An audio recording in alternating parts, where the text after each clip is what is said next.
¿Necesitas apoyo para aprobar tu IELTS, TOEFL, Versant exam u otros?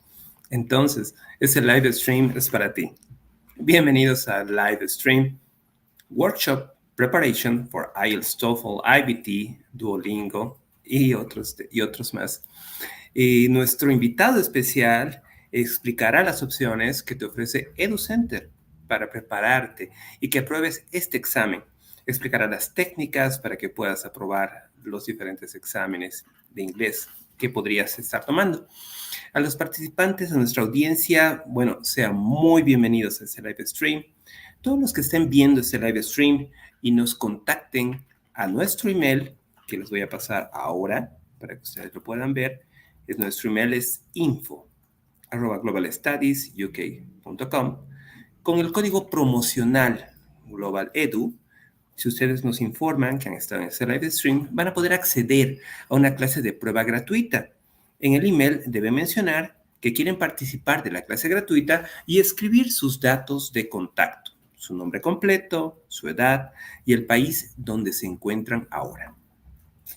Soy Hugo Bustamante, gerente de reclutamiento de Global Studies y en general lo que quiero comentarles es que Global Studies es una agencia educativa donde les ayudamos a ustedes con todo el proceso de aplicación para que puedan estudiar en el extranjero en diferentes destinos como puede ser Estados Unidos, el Reino Unido, en Canadá, en Australia, España, Alemania, Italia, Francia, Malta, Chipre y otros países. Lo que tienen que hacer es solicitarnos su cita de asesoría educativa completamente gratuita. Es así que les vamos a compartir lo que sería justamente nuestra dirección. Tienen ustedes acá nuestra página web, tienen nuestro correo electrónico, tienen nuestro número de WhatsApp, pueden solicitarnos su cita de asesoría completamente gratuita y no olviden seguirnos en nuestras redes sociales. Estamos en X, en Facebook, en Instagram, en TikTok, estamos en YouTube. Entonces, síganos y lo que les comentaba, hoy tenemos la presencia de Iván Quiroz, que es CEO de EDUCENTER. ¿Cómo estás, Iván? Hola, ¿qué tal? ¿Cómo estás? ¿Cómo te va? Bueno, es un gusto otra vez estar aquí. Gracias por la invitación, ¿no? Para que podamos tener, pues, y conocer un poquito más, ¿no? De técnicas, de los trucos, de los tips para leer mejor para estos exámenes internacionales. Es un gusto tenerte, Iván, con nosotros realmente. Y además, o sea, estábamos contando hoy con la participación de Ana Paula del Río, tenemos a Darini Duque, tenemos a Sebastián Martínez y Laura Ágreda, que nos van a estar acompañando justo para aprovechar esta clase tan importante, ¿no? Justo lo que Iván va a hacer con nosotros es podernos ayudar, ¿no? En cuanto a lo que sería dan los tips, por ejemplo, para esos exámenes del IELTS, el TOEFL, Versant y otros, ¿no? Entonces, si eres un estudiante que tiene una oferta condicionada a presentar tus resultados de inglés, esta es la oportunidad para que EDUCENTER te asista y puedas aprobar tu examen que acredite tu nivel de inglés y puedas iniciar tu carrera universitaria, ¿no? Y Iván, si te parece, tengo un pequeño video introductorio para explicarnos un poquito acerca de lo que consiste el examen del IELTS. Si te parece, ¿podemos mostrarlo ahora? Excelente, excelente. Vamos con el video. Vamos a él entonces. IELTS is the International English Language Testing System, the world's proven English language test. IELTS was one of the pioneers of 4 skills English language testing over 21 years ago and continues to set the standard for English language testing today. I understand it is in collaboration by the University of Cambridge, one of the most prestigious universities in the world, so I have no doubt about its credibility. IELTS is known to test all the 4 skills of language, so it gives an accurate measurement to someone's proficiency of English. I needed an English qualification for my master degree, so I took the IELTS because it's like the passport to every institution. It's globally recognised, so if you want to go to Australia, if you want to go to Canada, the IELTS will take you there as well. It's not just in the UK. Over 8,000 organisations and more than 2 million test takers around the world trust and recognise IELTS as a secure, valid and reliable indicator of true-to-life ability to communicate in English for education, immigration and professional accreditation. The operations are the same in every single test centre, every single testing location, for every single candidate.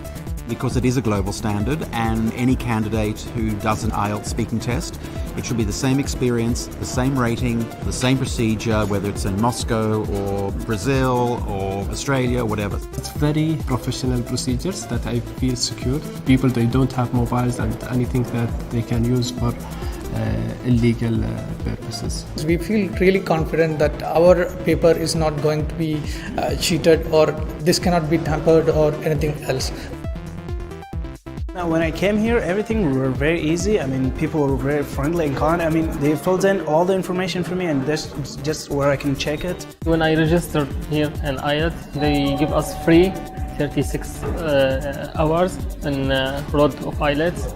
It was actually really easy for me to find the test center I wanted to and the dates. There was lots of availabilities. Uniquely, IELTS tests English conversation skills through a face-to-face speaking test, which means that candidates are assessed by having a conversation with a real person. This is the most effective and natural way of testing English conversation skills. So when I compare it with other tests, I feel better with the speaking part, that I can speak with someone and not with a computer. For candidates, IELTS is a true endorsement of their language ability and gives greater professional and academic mobility. More people go more places with IELTS.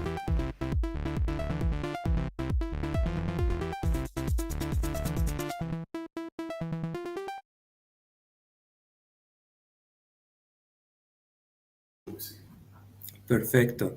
Bueno, quiero reiterar es que Iván Quiroz, que es CEO de EDUCENTER, está con nosotros ahora para podernos dar tips importantes acerca de cómo poder justamente superar estos exámenes del IELTS, el TOEFL iBT, Duolingo y otras pruebas que seguramente ustedes como estudiantes necesitan presentar para poder tener acceso a la universidad o a sus cursos de posgrado, ¿no? Entonces, es importante en ese sentido todo aquello que nos va a estar indicando justamente Iván hoy. Y bueno, Iván, por favor, si pudieras compartirnos tu presentación y mostrarnos qué es lo que has preparado justamente para esta clase que nos estás dando el día de hoy. Sí, claro que sí, por supuesto. Voy a estar hablando un poco para, siempre la gente dice, ¿no? ¿Cómo puedo mejorar en leer, en la lectura, en reading section? ¿Cómo podemos mejorar y prepararnos? ¿Cómo empezar, no? ¿Qué es lo que hay que hacer para encarar estos exámenes tan complicados? Entonces, yo les voy a estar explicando hoy lo que tienen que hacer. Básicamente son dos partes. Uno es que tenemos que mejorar las bases para leer, que es gramática, estructuras, ¿no? Identificar la información, es un método para leer mejor.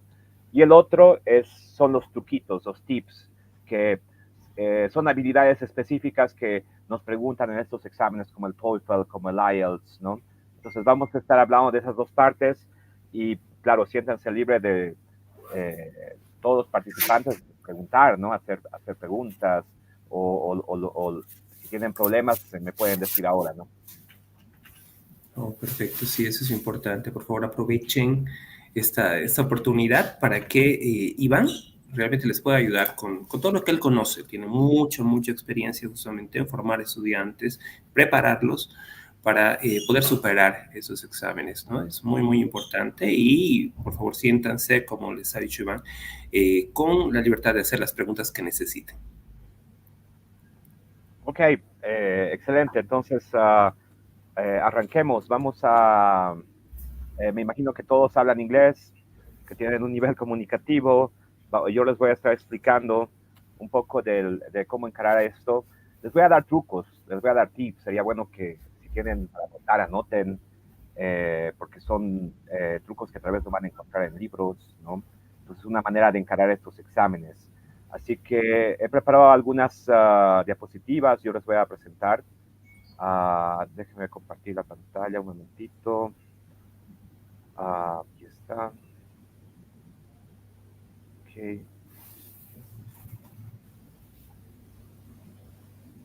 Me imagino que pueden ver, ¿no? Muy bien. Tenemos tu presentación, Iván. Ya, excelente.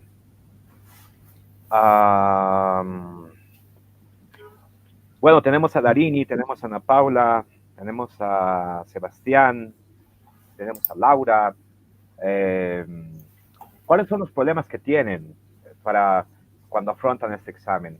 Especialmente esta parte, ¿no? Que es difícil, reading, ¿no?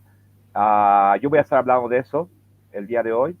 I'm going to talk about the reading sections of tests, such as the TOEFL, IELTS, Duolingo, and also grammar review, because it's important to face this type of sections in these difficult exams, okay? So feel free to ask some questions or any questions. How to get started? Well, first of all, the grammar review. It's important for us to know how to read, how to identify parts. Okay, that's critical. So the first tip I would say is a little bit of grammar review, because we have to identify parts, structures, the subject, the verb, the object, the idea in the sentence, right? Or in a paragraph, for example. So let me show you a little bit on this. I'll switch this. Okay, so this is just a sample, right? Oh, no. This is just a sample of a passage. So let me enlarge this so that you can see better. Okay, the reading passage. This is just a sample passage, right? That you can find, for example, in the TOEFL test. First of all, you have to identify parts in a passage. So one of the tips to read better is identifying parts. So how many paragraphs do you have in this passage? 1, 2, 3, 4, 5, 6, right? Oh man, 7, 8, 9. So you can see we have like I don't know if I can write here, but nine paragraphs, right? So imagine that each paragraph is a room in the house. Okay, imagine this is a house. So every paragraph is a room in the house.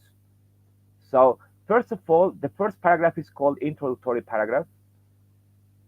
So this is the introduction, and usually it will tell you the main idea of the passage. Okay, so that's very important. At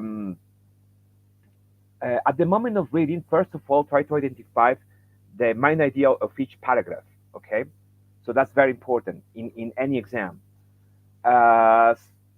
Usually the first paragraph is an introductory paragraph. Okay, so it will tell you the main idea of the passage. Then you have to identify body paragraphs. For example, in here we have like 7, right, or 8 body paragraphs. So you have to identify the main idea of every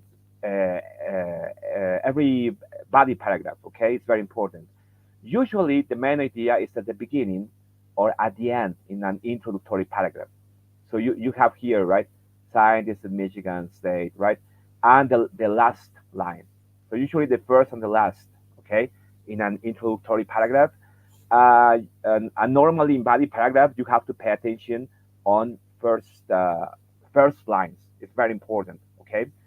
So we have here, for example, the IBT project, initially, right? Digital creation, the IBT program, blah, blah, blah, right? So one of the tricks, usually people, so there are different approaches, right? The first approach is like some people prefer to read everything and then go to questions, right? But some others prefer to read bit by bit, and then question 1, then question 2, then question 3. So in exams such as the IELTS or the TOEFL, you can do it. Okay, so you can go bit by bit and then compare, right, with the passage and then answer. So it's up to you. If you have problems with time, I can advise you to use the second option because it's better. So you can read maybe paragraph 1 and answer the question 1, right? Then the next paragraph and then answer question 2. Okay, so bit by bit. At the moment of reading the first paragraph, it's very important that you identify parts. So that's why you have to we have to review a little bit of grammar because we have to identify structures. Let me clarify this point. For example, here, sentence number 1, right? Scientists at Michigan State University are asking a most challenging question. Grammatica, grammar. Scientists, where's the subject? Scientists or Michigan State University? Which one? The university? Scientists? What do you think? Well, let me erase this part. Well, this is a prepositional phrase. At Michigan State University. It's a prepositional phrase because it answers the question where, donde, right? At Michigan State University. So whenever you have a preposition plus a noun, actually it's a distractor. It's not that important. The actual subject is scientist. We're talking about scientists. Where? At Michigan State University. You understand? So we're not really talking about the university. Second of all, what's the verb? The verb is the action. Are asking, right? ¿En qué tiempo? Present continuous. So that means that it's happening now, right? That's the verb part. So whenever you have a verb, is the action.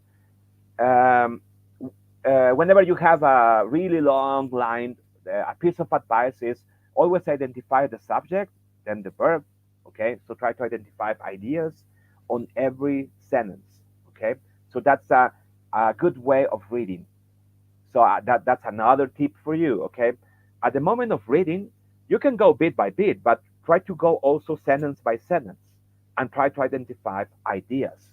Okay, and get rid of distractors. That's not really important at the beginning.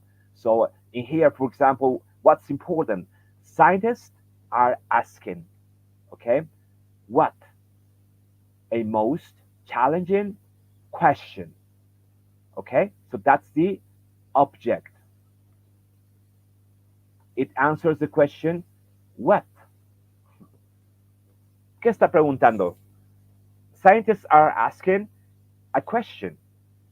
Okay, so that is called a simple version on the sentence, right?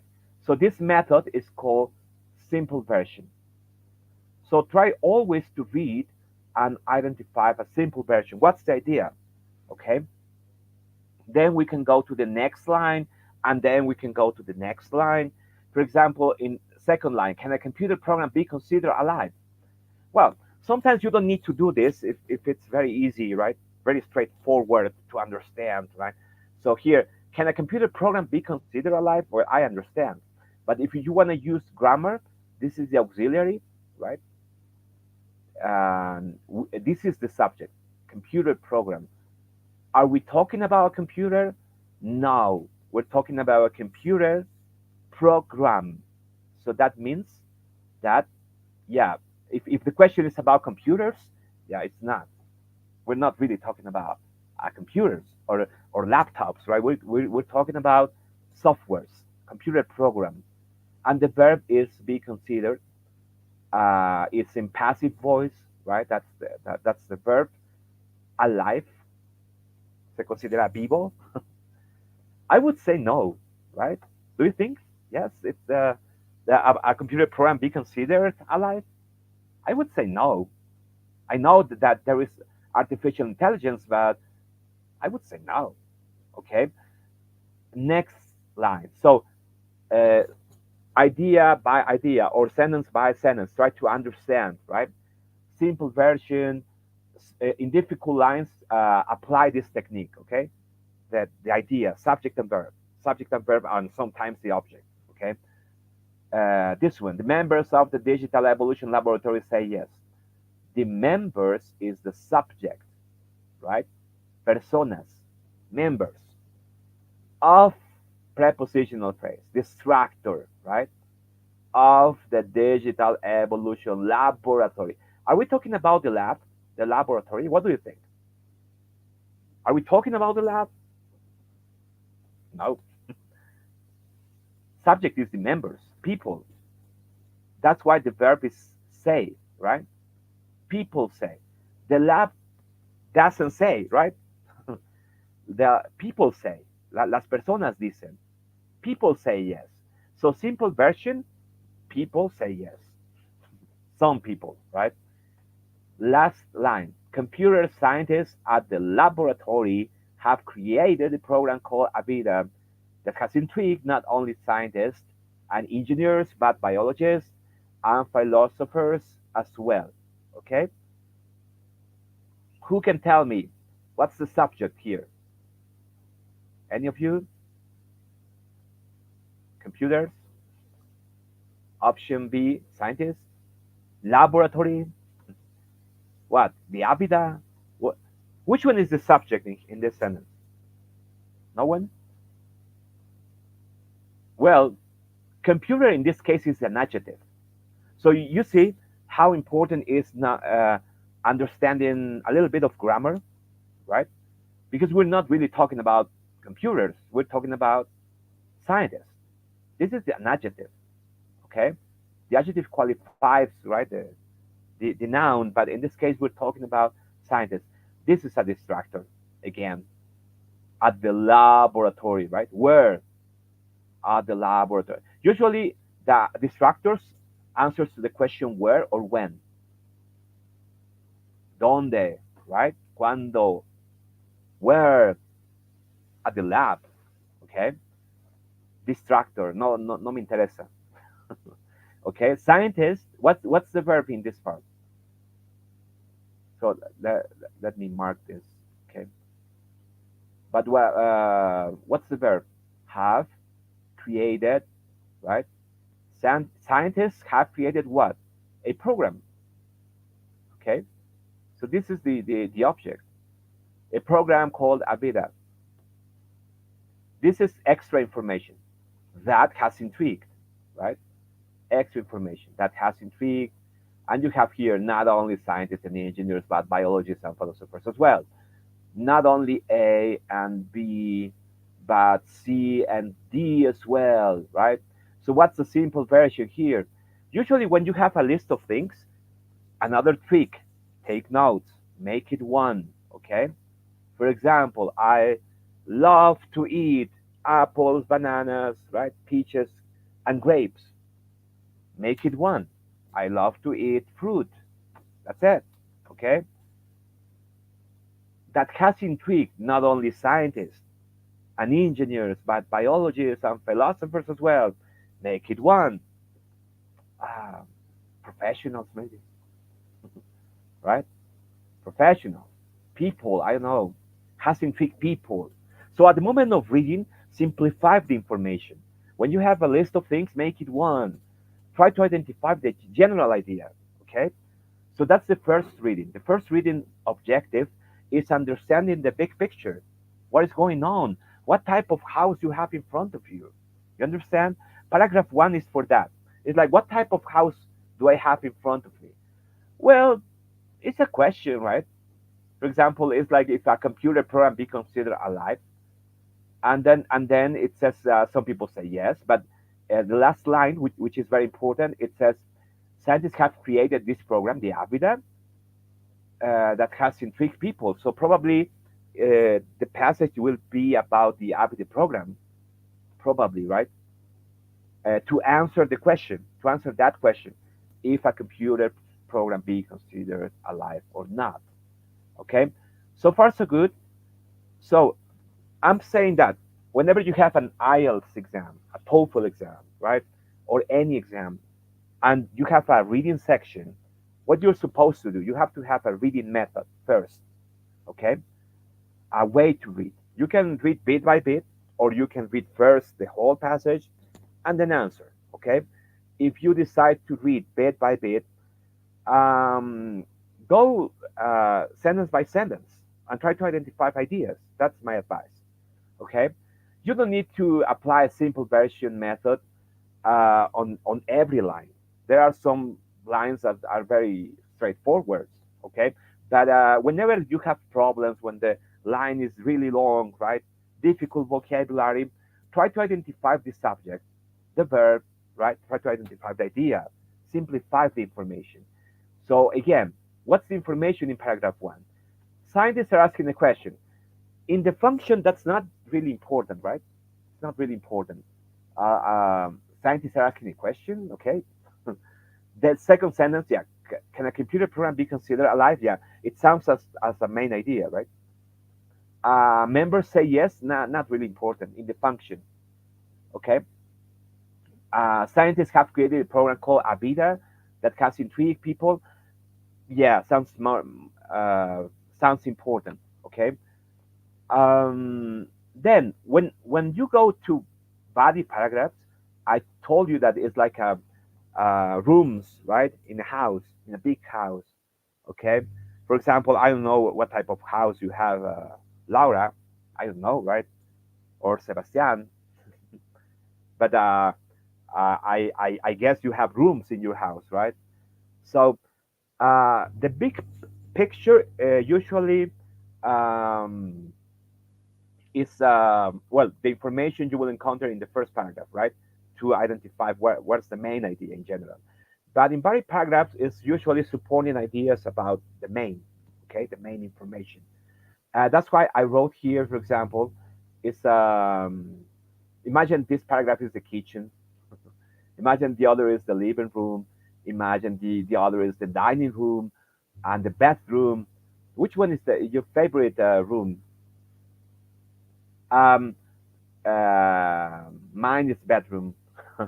Okay, but in general, it's like you have to identify specific information about the topic. Okay, for example, in body paragraph 1, it begins with the iBT project began in the late 1990s when Chris Adamy, a physicist, oh good, sought to create a computer programs that could evolve to do simple addition problems and reproduce inside a digital environment. Okay, so a lot of information, right? But this is the topic sentence. So try to identify also what's the idea. Usually the first line or even the second are the most important lines in body paragraphs. So you have to make an effort to understand. So what's the main idea in this one? It says past, right? Began. The project began in the 90s. Yeah, that's the most important part. With an action, because when Chris Adamy sought to create a computer program that could evolve, right? So in other words, created a program that could evolve, right? And reproduce. Evolve and reproduce. Very interesting. Let me mark this. So create programs could evolve and reproduce. Yeah, it sounds yeah, it is something more specific about the general topic, right? So you have to first try to understand, make an effort to understand. You have to use some grammar sometimes. For example, in this case, it says Chris Adamy, a physicist. Grammatically speaking, this is a positive. What's an appositive? An appositive is like a description of the subject. Okay. For example, I can say like I don't know, Ana Paula, comma my friend, comma. So you understand? It's like you are describing something. In other words, it's not really important to identify the main idea, okay? Any type of information between commas, parentheses, hyphens, okay? Not that important, not that important. So that the main idea is like everything, the project started in the 90s when this guy created a program, right? So that's the main idea. Then you have more ideas here, right? But if, for example, in the TOEFL test, you will encounter questions about the key points of the passage. So one of the strategies that you can use is reading first lines, just first lines, okay? First line on every paragraph, first line. Because usually first line will tell you the main idea on the paragraph, right? So that's one good strategy. In the TOEFL test, for example, you can read first lines and then answer the key points of the passage, right? So in the IELTS exams, it's very similar because you have different type of questions, right? So you have to be good at identifying main idea. Can we do it now? Yeah, of course. Try to follow my explanation, okay? I will try to read first line. For example, in this paragraph, it says the ABIDA project began in the 90s, right? So we got that. It's like information about the past, right? The project began, the beginnings, right?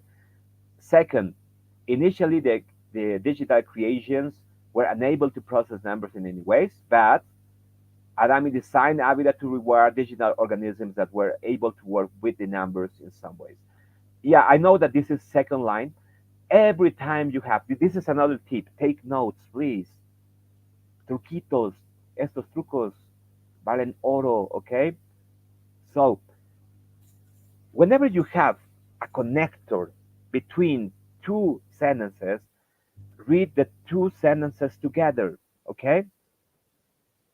Such as this part. So you have one sentence, you have a but, you have another sentence, make it one, please, okay? Están tomando notas, no? Make it one, because usually they are connected. So you cannot read, initially the digital creations were unable to process numbers. And that's it. No, it says but. So but Adami designed ABIDA to reward digital organisms. Okay? Let me make the simple version of this. Initially, they were unable, verb, right? Digital creations, in the TOEFL test, there is a question named reference questions. So this could be your question. The digital creations refers to what? Of course, the ABIDA program, right? Or the project, I don't know. But of course, this is a synonym. So pay attention every time you have a synonym. Okay? For example,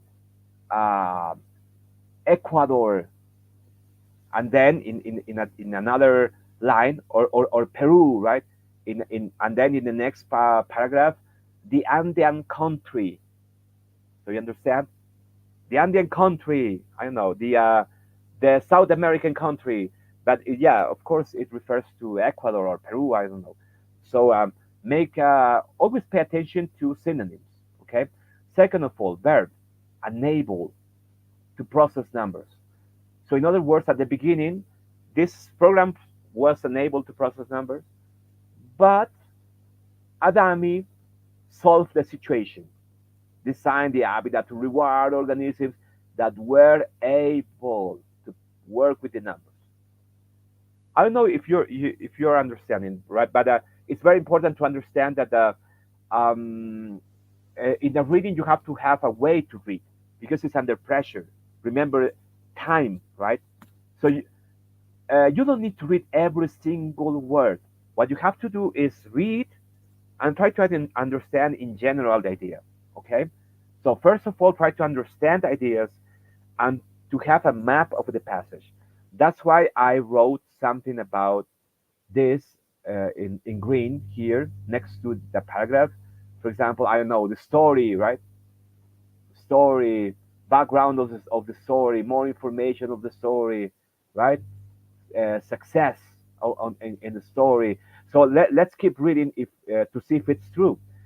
First of all, this is the background, right? They were unable to process numbers, but Adami solves that situation. Next line here, 4. The program now resides, pero dice ahora, now resides at Michigan State University, where it has been growing and changing for years. Ahora reside, right? Now resides at Michigan State University. So the program, right? Next paragraph. As a model for standing evolution, the ABIDA project has been a great success. Wow, great success, right? That's why I wrote success. So that's a piece of advice. Try to understand, but at the same time, try to get a map of the passage. Okay, what's a map? The problem is like you have to go back. Usually you have to go back, right? You will have questions, so you have to go back. So if you have a map, it's easier, right? It's easier. So for example, where can I find information about the success of the program, right? Yeah, paragraph 5. You know, I have my map, right? So I can compare and then answer. So that's important. Next paragraph, 6. The ABIDA program success has also raised some unintentional philosophical dilemmas. Yeah, I know British people, Americans love to use adjectives, right? The brand new red car, right? The brand new red American car. So the brand new. I usually simplify that and I say, yeah, they're talking about a car. That's it. Okay. So that's what you can do always when you read. Simplify the information. For example, here, be careful on this type of possessive forms. For example, my mom's house. Are we talking about my mom? Anybody? No? No. We're talking about the house. So whenever we have a possessive form, is the last word, okay? The subject is the house. My mom's house, I'm talking about the house. The ABIDA program success, we're talking about the success, right? And this is the verb, has raised, right? Verb, subject, right? Some dilemmas, some questions. So I don't care if it's unintentional, philosophical, you know, too many adjectives, right? So I prefer to understand, yeah, this success raised some dilemmas, some questions. Sometimes you have to keep reading to understand. For example, it is not that clear to me, this part. So I keep reading. Does ABIDA just simulate evolution? Or are digital organisms a new form of life? New form of life, right? According to the director of the ABIDA project, the processes undergone by the digital creatures are the same as those experienced by biological organisms. Oh, this part is important because the first question was if the computer program be considered alive. And here the author is writing that the processes undergone by digital creatures are the same as those experienced by biological organisms. So that's the core of the passage, I would say, because the author is saying, yeah, it's alive, right?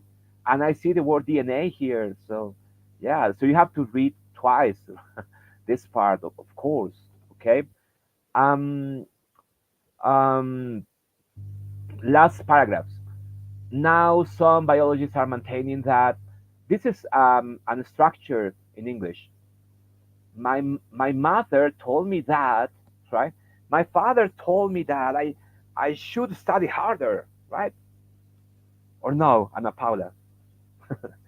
You should study harder. Yes, right? So my mother told me that, right? That's a noun clause. That's a noun clause here. I have here. So that's a noun clause. A noun clause you can it's encounter in the subject part of the sentence or in the object part of the sentence. So you can encounter it. a noun clause. What's a noun clause? Is you would see after the word that a sentence, a complete sentence, an idea. For example, my mother told me that, and then you will see the sentence. You understand? So it's like subject, verb, but then you will see the sentence, the word that, and then the actual information. This is the most important part in a noun clause is the statement after that. Okay? Take notes. That's another tip. So whenever you see, for example, now some biologists are maintaining that, yeah, la parte importante, después de that, the programs in the Habitat project are alive. Oh man, they are saying that the programs, los programas están vivos. The programs in the Habitat project are alive. Okay. Take a look. Whenever you see a paragraph that begins with a connector, yeah, you have to connect the two paragraphs. Take notes. That's another tip. Whenever you see a paragraph starting on a connector, however, of course, for example, I don't know, make it the two paragraphs, because they are connected, okay? And take a look. Of course, not everyone agrees that the program's creations are alive. Compare these two. Of course, not everyone agrees. So, paragraph number 7 says, the programs in the Habitat project are alive. The first line in paragraph 8 says, of course, not everyone agrees that the program's creations are alive. Okay? In the IELTS exam, you may have questions such as, why the author wrote, of course, right? Of course. Well, yeah, it's very clear if you read the two parts. It's very clear. Because this guy is saying that programs are alive. It's like if I said this chair is alive, this pencil is alive, what would you say? Crazy, right? So that's why the author wrote, of course, because, yeah, usually this question is a function question. It's like, why the author wrote, of course, at the beginning of paragraph 8? Yeah, to emphasize that something obvious, probably, but not to contrast. Not to contrast. It's like to emphasize something that is obvious. Of course, not everyone agrees. Of course. Yeah. Yeah, I would belong to this group, right? Not everyone agrees that the program's creation are alive, of course, because the inner nature of a chair, of a pencil is not, yeah, it's alive, right? The pencil is alive. Well, maybe in movies, right? But not here. So be careful at the moment of reading. Use some grammar. Whenever you see connectors, yeah, make it one, sentences or paragraphs, right? And when at the moment of reading the last paragraph in any reading passage, yeah, it could be a conclusion, but not always. Not always. So just check if it's a conclusion. What's a characteristic of a conclusion? A conclusion usually close the topic. So it's a closure, right? Or wrap up the information. You know what the meaning of wrapping up? Yeah, wrap up is like a, I don't know, it's like making or putting in a box, right? The key points, that's wrapping up, maybe. Okay. So usually it's a closure, it's a conclusion, it's a summary, maybe, right? That's a typical conclusion paragraph, but you may have or not. It could be another body paragraph, right? The last paragraph. In this case, it says, despite these misgivings, the directors of the Habitat project remain optimistic that their program, even if not considered alive, is leading to a greater understanding of life in all its forms. Okay? So, despite these misgivings, what's the subject here? Any of you? Directors, right? Distractor, because it's a prepositional phrase, of, it begins with of, right? Verbo, remain optimistic that their program, they have that. So after that, you have another idea.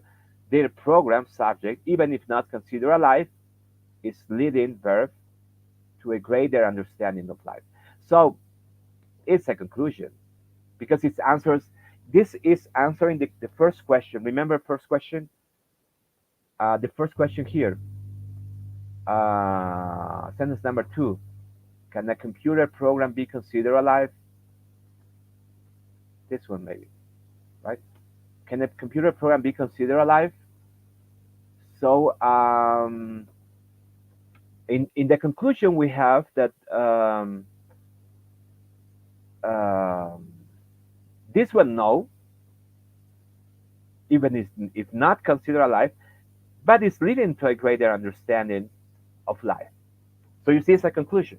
This is like answering the question. It's a closure. Whenever you have a conclusion paragraph, read the last line also carefully. And it says, right, the iBT program may provide biologists with another avenue to explore. So what you're supposed to do at the moment of reading, first of all, use some grammar. That's why we have to make a grammar review. In EDUCENTER, we have, right, programs. We have, we will give you access to some programs so that you can practice grammar review, okay? So summaries of everything, all the rules, right? 63 skills in grammar in the advanced English level. So you will have access to practice. Why it's important to practice a little bit of grammar?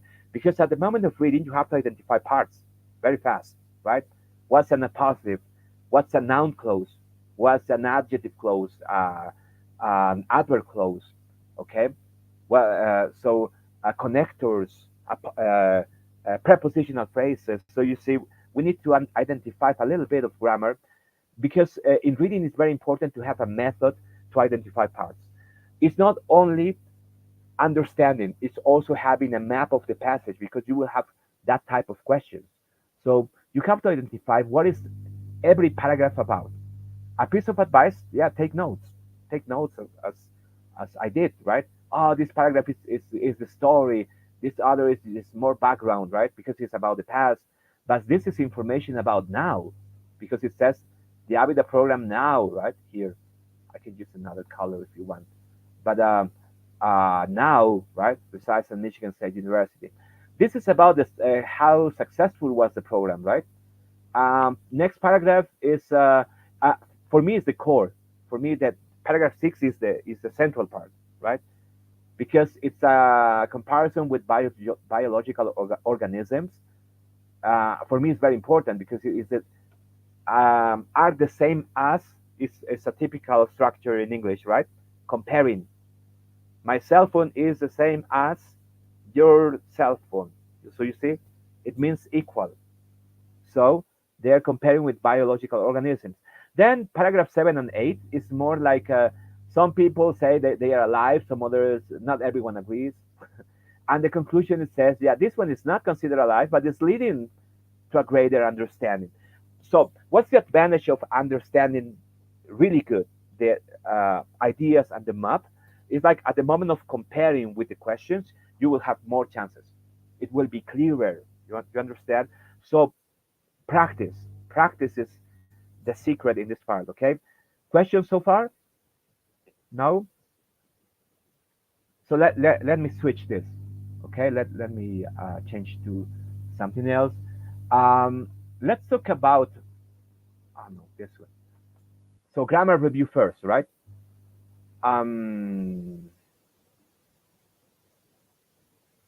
The tips and tricks for the TOEFL, for the IELTS, for the Duolingo, you're going to take, I guess, some of these exams, right? Usually these exams, for example, in the case of TOEFL, you have 4 parts. You have reading, listening, speaking, writing.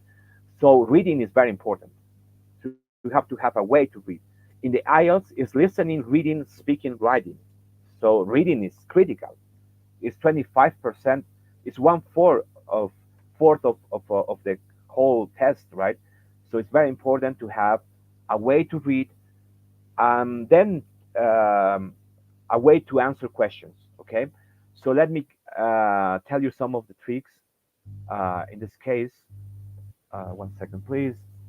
Yeah, something that you can take notes is like you have to be aware of the different types of questions, because let me tell you some tricks. Okay, first of all, any question in the TOEFL or IELTS or there are many tests, for example, the Duolingo, right, or the QA, right, test. Any exam is about skills that you have, okay? So, and any question type is about skills. So it's very important to understand that this is about skills, okay? So any question is about a skill. For example, whenever you have a factual information question, according to the passage, which of the following is true? Which skill is tested? It's like your ability to understand information that was explicitly stated in a passage. So you understand, whenever you have a factual information question, it's your ability to identify explicit information. So you have what you're supposed to practice. Identifying what? Explicit. I hope you're taking notes. Right, but explicit information. So something that is explicitly stated in a passage. That's what you have to practice. Okay? Whenever you have, which of the following is true? Yeah, explicit information, right? Negative factual. What is not true in the passage? Yeah, explicit information, but the answer is the opposite. The answer is something that is not stated. You understand? But there are some other type of questions related to some other skills. For example, inference questions, right? What can be inferred in paragraph 1, right? About this. Inference is a different skill. Different skill. Totally different. It's like singing and dancing, okay? I don't know if Sebastian, for example, dance. Do you dance? No? Or do you sing? So you see different skills. Different skills.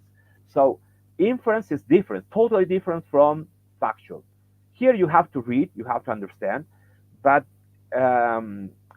what is tested? Your ability of what? No?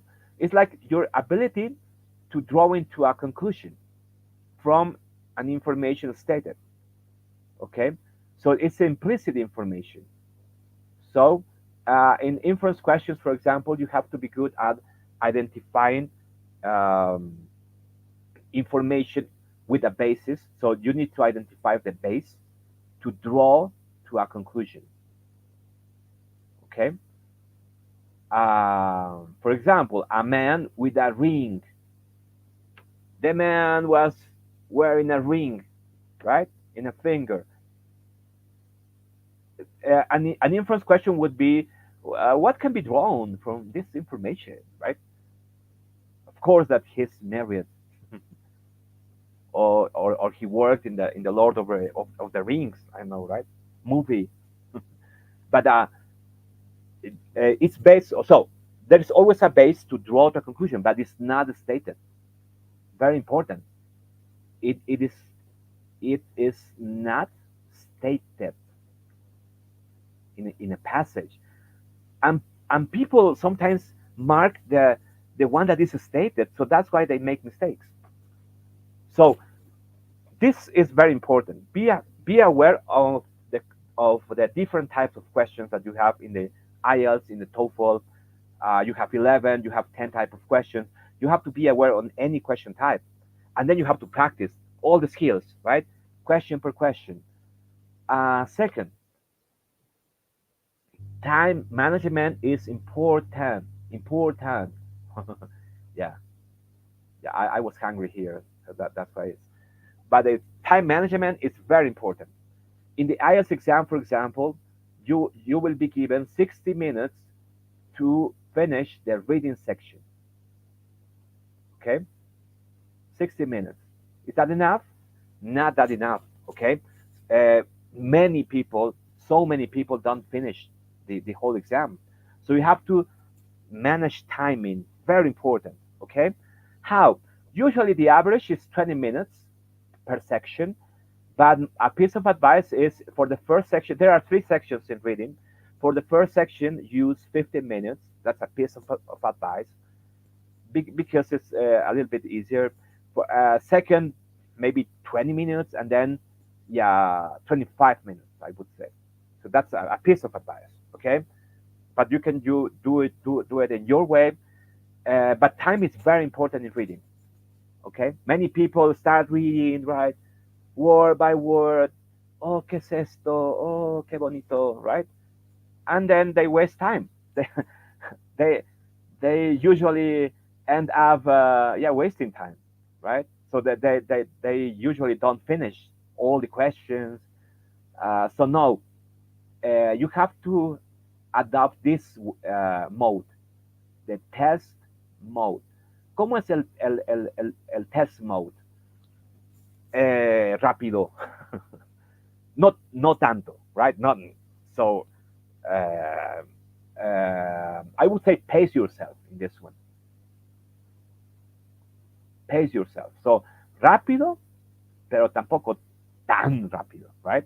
So test mode, concentration, sentence. So a way to read. Don't read every. For example, if the passage is really long, if the passage is like this, right?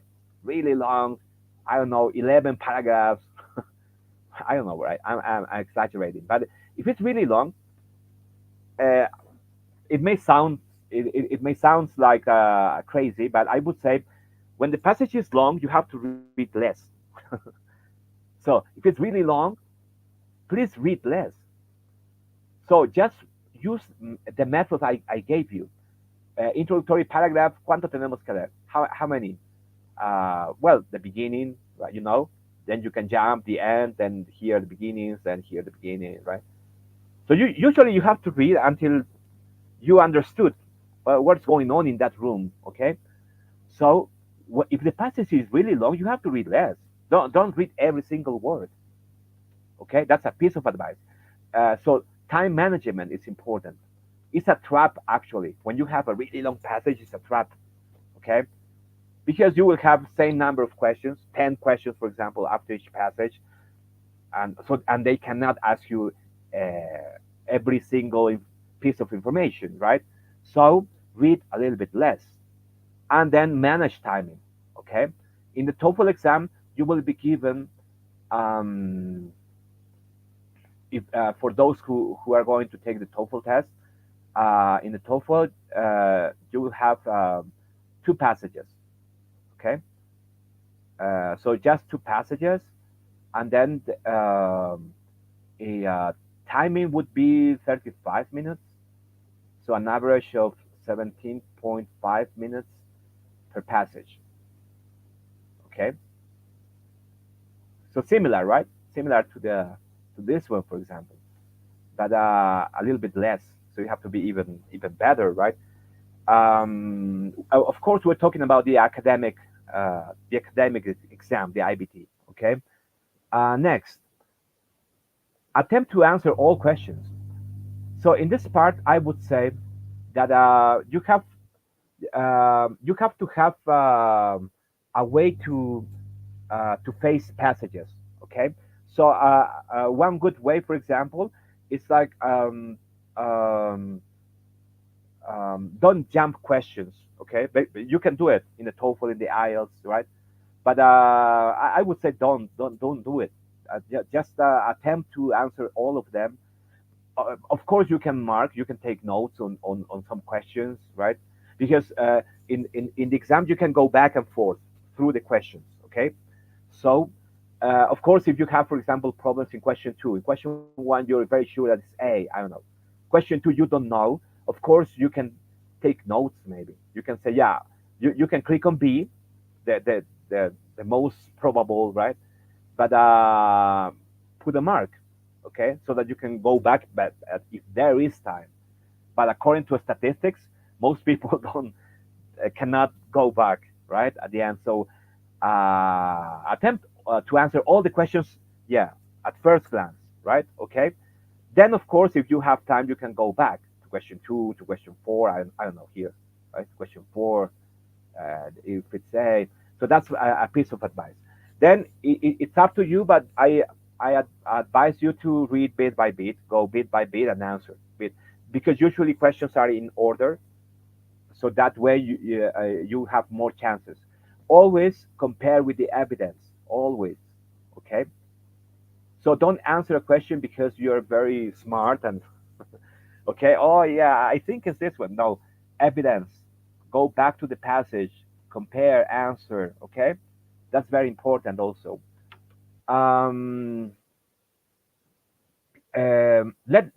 Let me show you this in practice. Let me show you this in, let me open something related to, let me see, the TOEFL exam maybe. Yeah, for example, I told you that every question type is a skill, right?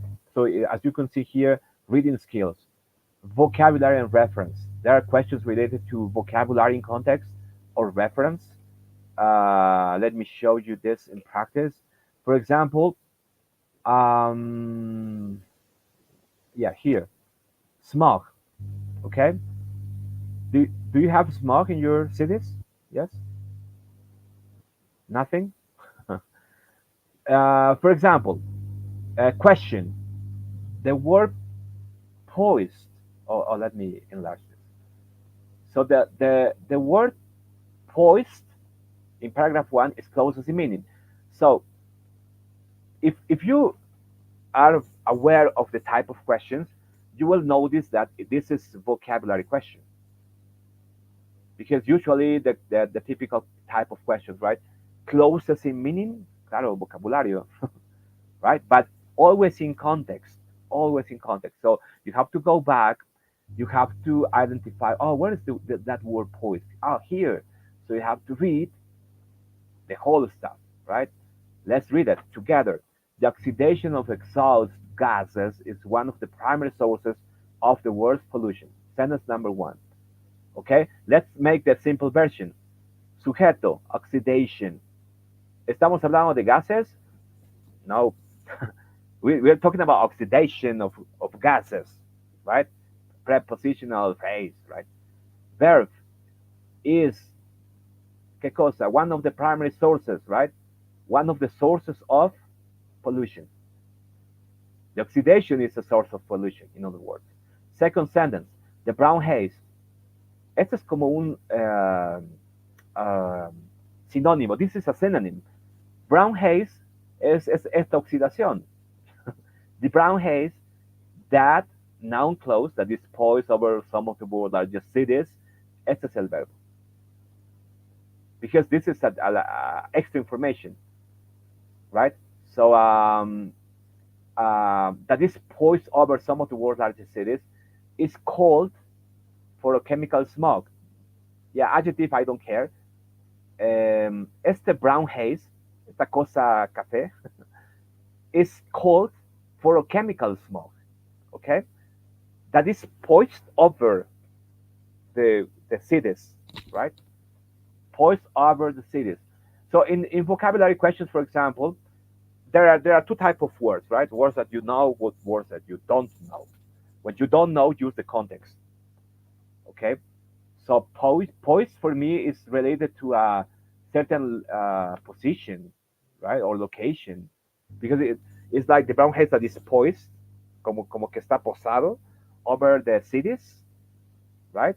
So for me, it's related to a location, a position, I know, right? And so what is the answer?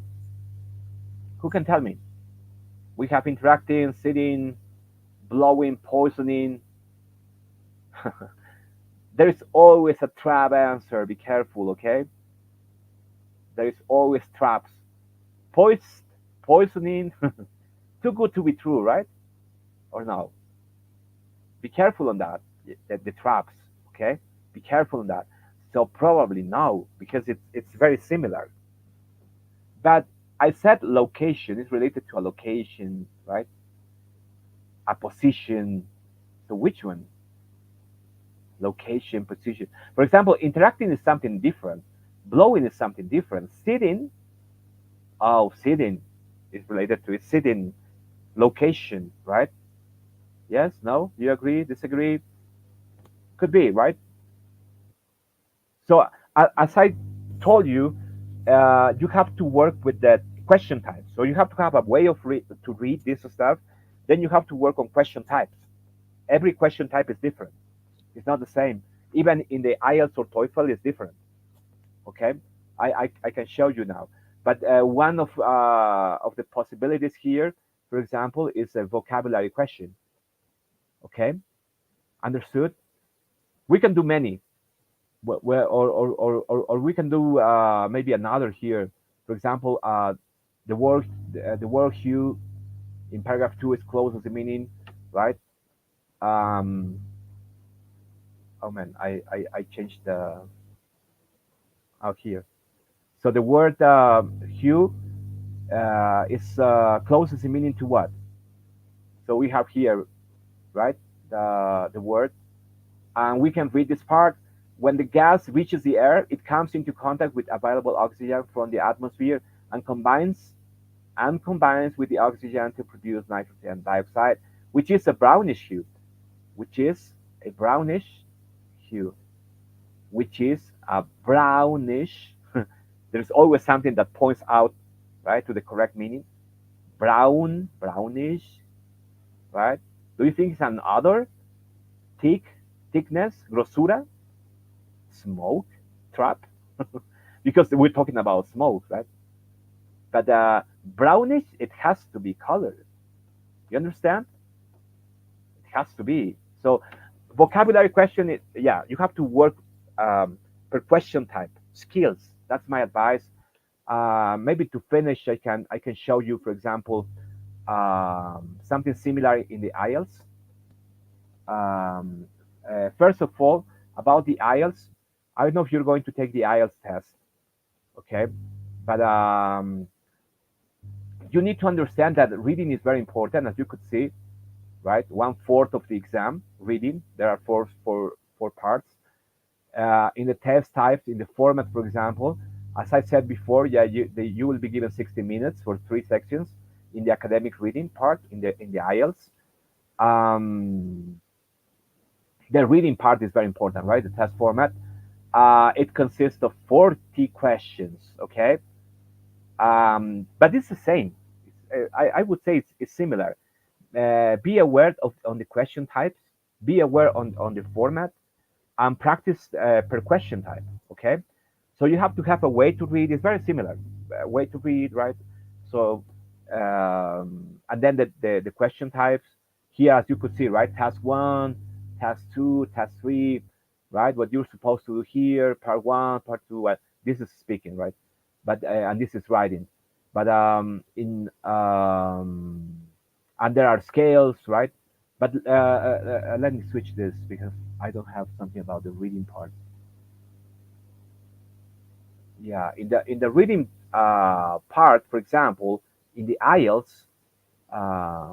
By the way, we have excellent courses, okay, on IELTS, TOEFL, Duolingo, and EDUCENTER. In the reading part, you have to identify information, for example, right? So task type and format, right? Test takers will be given a number of statements and asked, do the following statements agree with the information in the text, right? Or agree with the information in the text, and they are required to write true, right, or false. So you just need to know how it functions. But at the moment of reading, for example, identifying information, as you could see, is the same, right? You have to read a passage, right? The life and work of Marie Curie, and then it's probably the most famous woman scientist who has even lived. So is the verb, okay? So the way you read is similar. So paragraph, right? Paragraph 1, paragraph 2, paragraph 3, first lines, first and last, right? Then first lines, and then compare then you will be given questions, and then you have to answer, and you have to know how to do it. Okay, questions that is true, false. For example, if it's true, you have to compare. So it's the same. This is similar to any factual information. In any factual information, you have to compare with the evidence to see if it's true or false, or not mentioned or not given. You understand? And then you have to put that in here, and that's it. So that's why I'm saying, if you're going to face difficult exams, you have to have a way to read. Then you have to know by heart, by memory, every question type. Okay, in the IELTS, in TOEFL, in the Duolingo. Okay, because yeah, there are differences, but at the same time, it's the same. Okay, it's similar, the way you read, the type of questions, but of course there are specific characteristics, right, on any exam. But at the same time, it's like they are testing to you your ability to identify information when you read. So you have to read a lot. You have to read lots of passages, different topics, practice question types, okay, and just try to become an expert on every question type, and then it's not that difficult. For example, identifying writer's view. Yeah, based on what? You have to be really good at identifying information from here. Pay attention to some words, right? Sometimes some writers, for example, type something that is personal, right? A personal opinion, or because on the types of words you can see, right? What's the writing is trying to do. Maybe it's an illustration as or I don't know, right? So that's what you're going to that's what you have to practice. If I can show you also to finish the maybe Duolingo.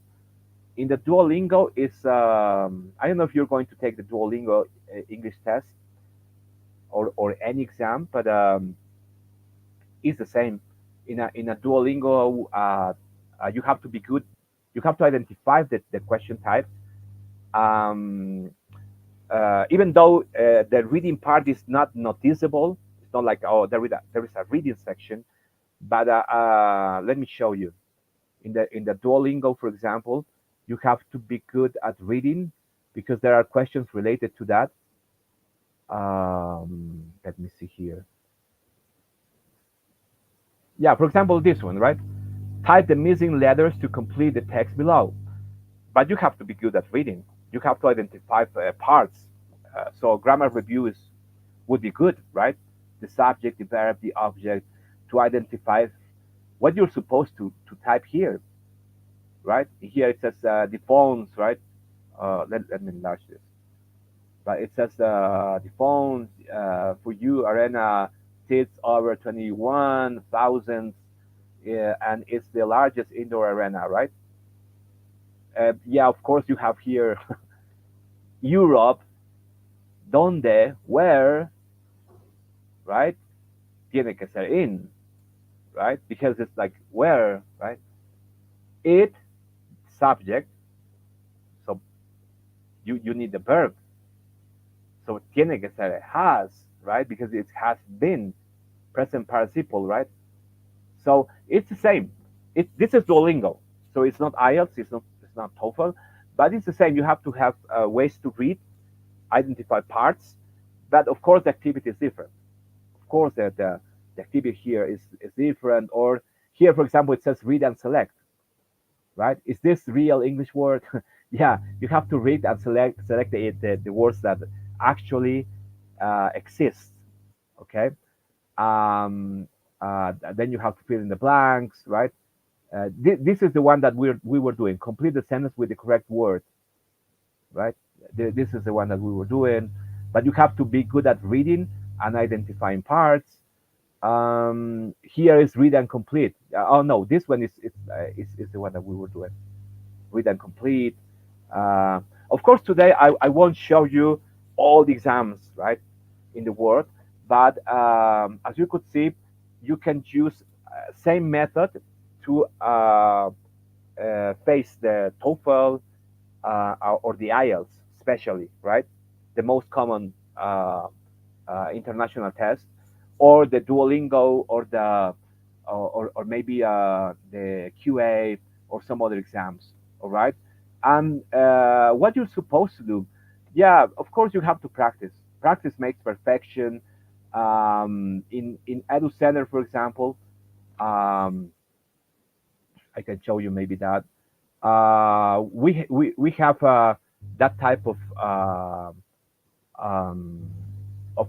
preparations. Okay, we have, for example, preparations for the IELTS, for the TOEFL, for the Duolingo, for the QA, for the Cambridge, the Versant, and all of those exams. A piece of advice would say, I would say that is first read lots of passages. You have to read different type of passages. Okay. Second, you have to have a method to read under pressure. So it's not like, oh, I will read, right? No. You have to have a method. Read, identify more than just the ideas. You have to identify also, you have to be good at identifying the map on the passage, the key points, okay? Then, a type of questions. It's very important that you be aware or become an expert on question types, on the 10 or on the 11 question types, right? On the IELTS, on TOEFL, on any exam, and practice per question type a lot. Then try to also try to solve complete exams. It's very important, and analyze your mistakes, because some people are good at reading, but there are mistakes, right? So a piece of advice: analyze or try to type maybe or try to develop statistics on your mistakes, on the question type that is very difficult for you. And then in EDUCENTER we have, of course, professors, tutors, right? So that we can help you to solve those problems. Then it's practice. Practice makes perfection. And with practice, of course, you will get an excellent score. I think that's all for today. Do you have questions? Let me know. Eso es importante. Si es que tienen, por favor, de repente, Ana Paula, Ian, Sebastián, alguna pregunta en específico, como les dice Iván, acerca de lo que hemos estado viendo hoy día.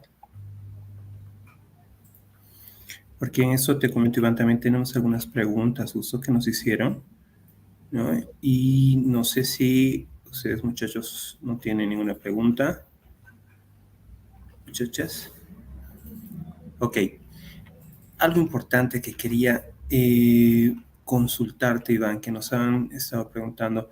Y una de las preguntas es, ¿cuál es la edad máxima y mínima para que los estudiantes puedan acceder a la preparación con EDUCENTER? Bueno, nosotros enseñamos inglés desde cero y inclusive desde niños, ¿ya? Pueden prepararse, qué sé yo, 5 años, 6 años, 9 años, 10 años. Mejor si ya saben leer, ¿no? O sea, es mucho más fácil para nosotros. Pero en test internacionales, usualmente, el promedio es como ya a los 14 años están pensando, ¿no? ¿Dónde pueden ir a estudiar al exterior, ¿no? Entonces, y es una buena edad como para que puedan prepararse para un test internacional. Ahora, obviamente, ¿no? La mayoría de la gente tiene 16 años, ¿no? 17 años, o sea, cuando ya están saliendo de un colegio, y también para posgrados. O sea, hay mucha gente que ya terminando están en sus late 20s, ¿no? O sea, como finales de los 20, o están empezando los 30 años y quieren tener ya una maestría, ¿no?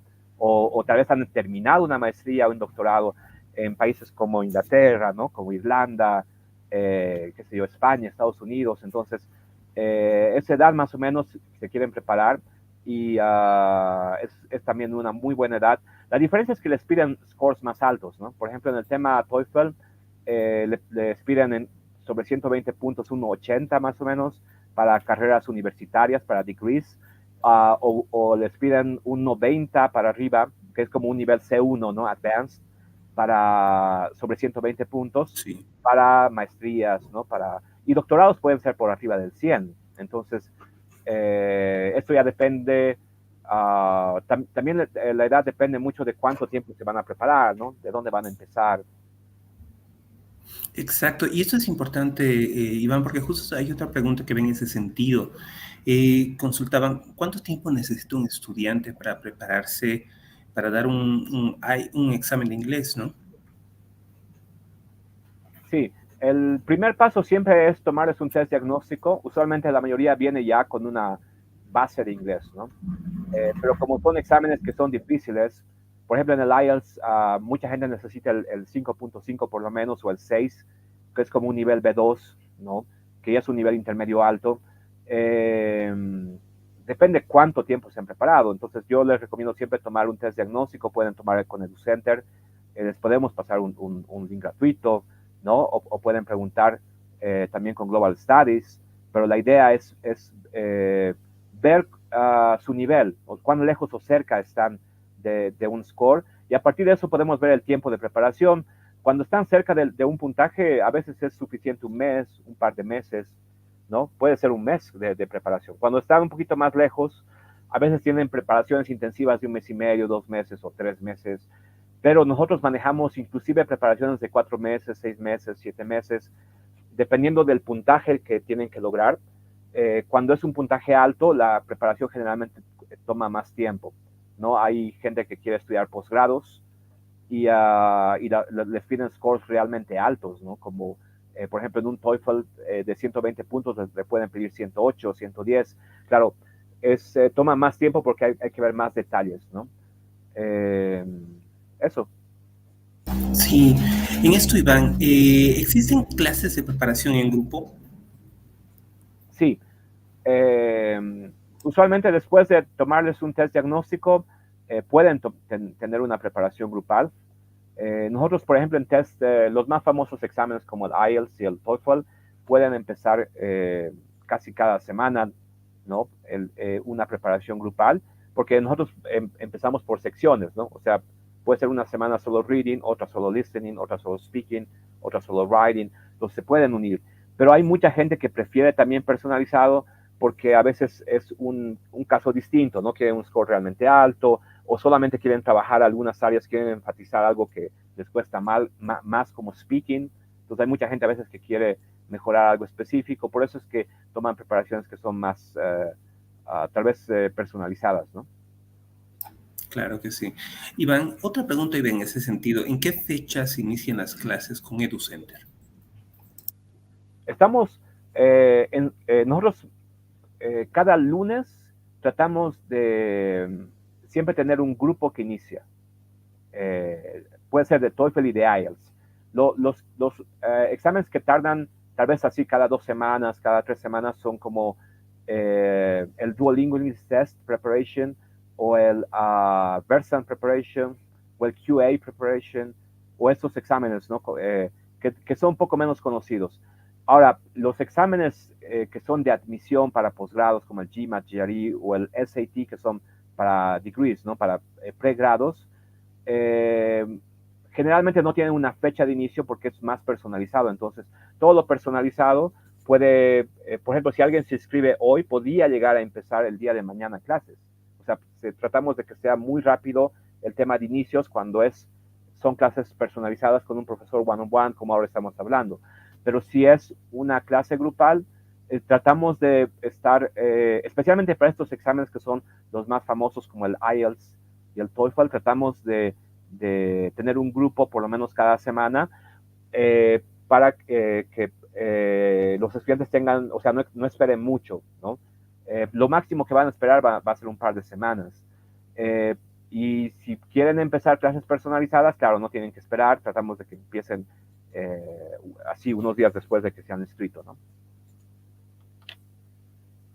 Perfecto, Iván. Y en eso otra pregunta teníamos en el sentido de qué materiales de apoyo o qué libros se utiliza durante la preparación que tienen los estudiantes. Bueno, en el tema de métodos que tenemos nosotros métodos propios. Es decir, no seguimos un libro específico para la preparación de un examen, ¿no? Sin embargo, usamos libros, es decir, usamos, estilo universidad, usamos una especie de bibliografía dependiendo del caso.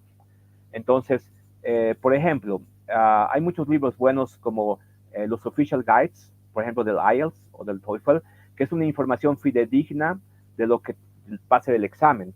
Pero estos libros no llevan mucha estrategia. Entonces, a veces para la parte explicativa, ¿no? De qué es el examen, tipos de preguntas, todo eso, podemos usar mucho los Official Guides.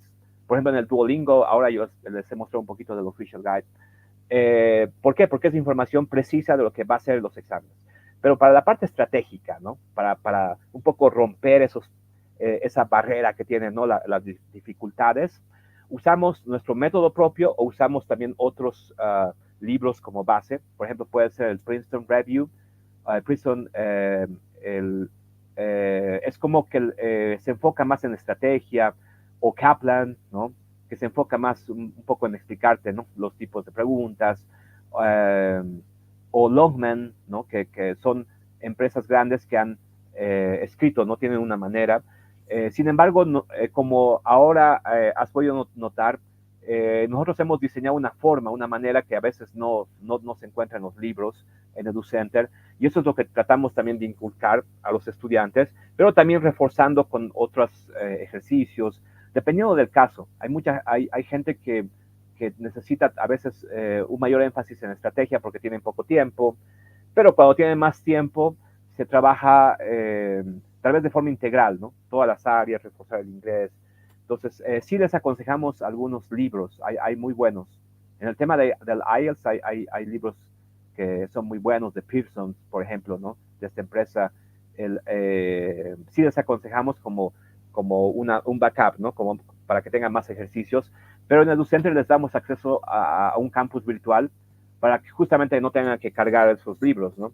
Solamente puedan entrar por internet, ¿no? Con usuario y contraseña, y puedan entrar a mini test, exámenes completos o prácticas por tipos de preguntas o videolecciones complementarias. Pero las clases siempre van a ser en vivo online, siempre con un experto. Y los materiales digitales sí les aconsejamos. Hay mucha gente que adquiere libros complementarios porque hay muy buenos, ¿no? Que tienen más ejercicios, ¿no? Más prácticas. De esa manera le hacemos que los estudiantes tengan no solamente el formato digital, ¿no? También lo físico, para que puedan estar practicando, ¿no? Sí, sí, es importante, como dices, justo todo este apoyo que ustedes les dan a los estudiantes para que puedan prepararse, ¿no? Y en esto, Iván, tenemos una última pregunta. En esto, ¿ustedes enseñan tanto el inglés básico como el inglés intermedio, avanzado? Sí, porque hay mucha gente que nos pregunta, por ejemplo, claro, yo quiero prepararme para estudiar en Inglaterra, ¿ya? Y estoy en Bolivia, ¿qué tengo que hacer? Pero no sé inglés, dicen, ¿no? No sé cómo hago, porque a veces uno lo ve muy lejos, ¿no? Porque dice, no, pues si no sé inglés es imposible, ¿no? Que esté en un país así que me van a hablar todo en inglés. Nosotros tenemos cursos, o sea, pueden empezar de cero, cualquier persona puede empezar de cero en EDUCENTER. Tal vez la gran diferencia con una educación tradicional en inglés es que el inglés es muy amplio. O sea, podemos hablar de inglés para médicos, ¿no? Inglés para abogados, podemos hablar todo tipo de inglés, ¿no? Británico, americano, eso es muy amplio. Lo que tratamos de hacer nosotros es ver el objetivo. Entonces, siempre una persona, aunque no sepa ni hello, ¿ya?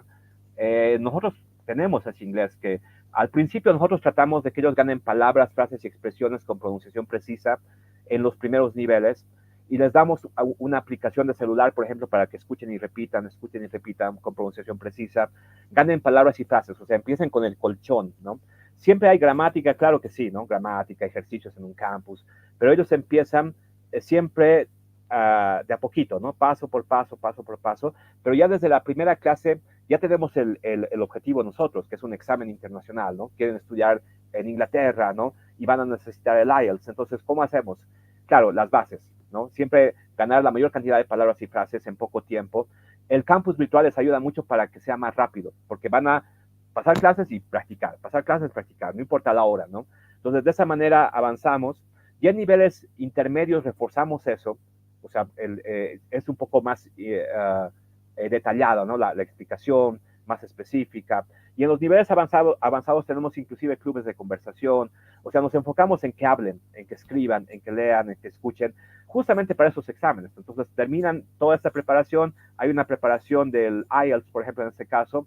Entonces, la persona tal vez no se ha dado cuenta, ¿no? Al final de la preparación, pero es como que desde la primera clase ya hemos empezado a que ellos hablen, a que ellos escuchen, a que ellos lean. Entonces, ya una preparación de IELTS es estratégica como para que tome el examen, pero con esa base llega muy bien. Entonces, en cambio, hay pues algunos métodos que la gente a veces tiene su certificado, pero está al frente del gringo y no habla, ¿no? Entonces, como que nunca ha hablado en todo el proceso y no tiene esa facilidad, y por eso es que tienen problemas en estos tests. En cambio, en nuestro método se puede tomar un test diagnóstico. Si tienen un nivel intermedio, pueden empezar desde el intermedio. Si tienen un nivel avanzado, pueden empezar desde ahí, o si quieren empezar de cero también, ¿no? La diferencia es que el camino a recorrer es un poquito más largo. O sea, tal vez van a estar pues un año con nosotros, ¿no? Pero se puede. O sea, hay gente que ya lo ha logrado, y es como que cada día hay que ir avanzando.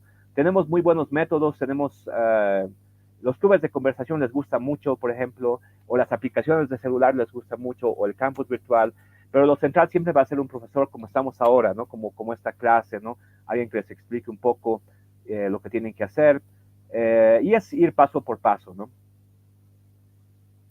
Sí, es importante eso que nos indicas justamente, Iván, ¿no? Y bueno, hay que hacerle recuerdo a todos los estudiantes, ¿no? Las personas que han participado del evento con nosotros ahora, que nos están viendo, y que recuerden que los requisitos importantes, digamos, en su proceso de aplicación a las universidades, ya sea para pregrado, para posgrado, es aprobar el examen de nivel de inglés. Puede ser el IELTS, el TOEFL, el Versant, ¿no? Y otros como nos has comentado.